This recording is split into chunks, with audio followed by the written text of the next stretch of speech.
Abusing children is immoral, but in our liberal society, that doesn't mean it's illegal. Sure, more obvious abuses are illegal, which is a good thing. However, there are just so many ways to abuse children, and many of them come with great financial rewards. Don't believe me? Well, let's have a look at some of the ways.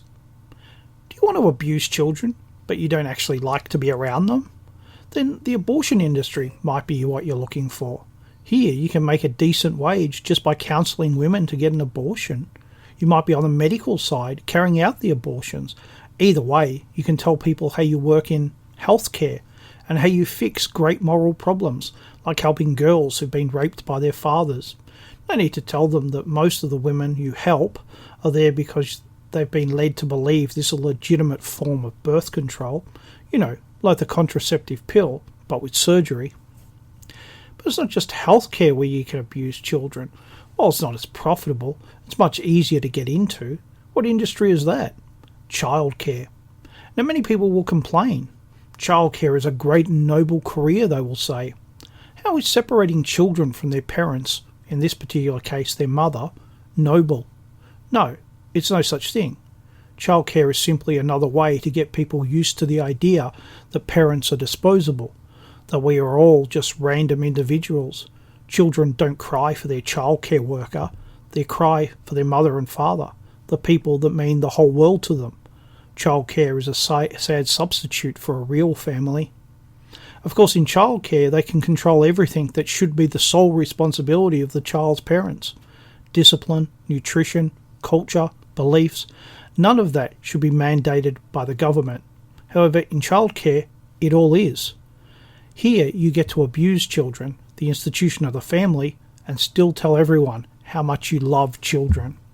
How about if you don't want to deal with children too much, but you're not interested in a medical career? Well, fortunately for you, there's the law.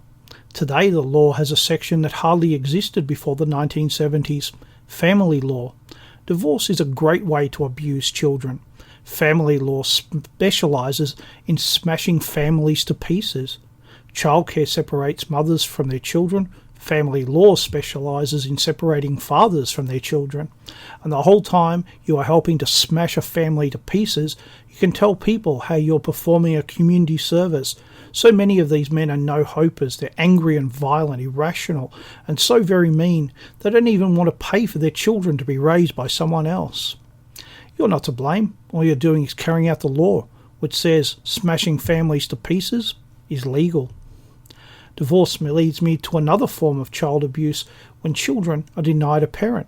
It might be through divorce, or their parents may never have been married, or today it may be by being adopted by a homosexual couple. No matter, the effect's all the same.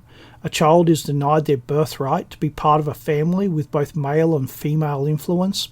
Now anyone with even an ounce of common sense can see that a child, whether it's a boy or a girl, needs both the masculine and the feminine. Neither is superior because both are needed.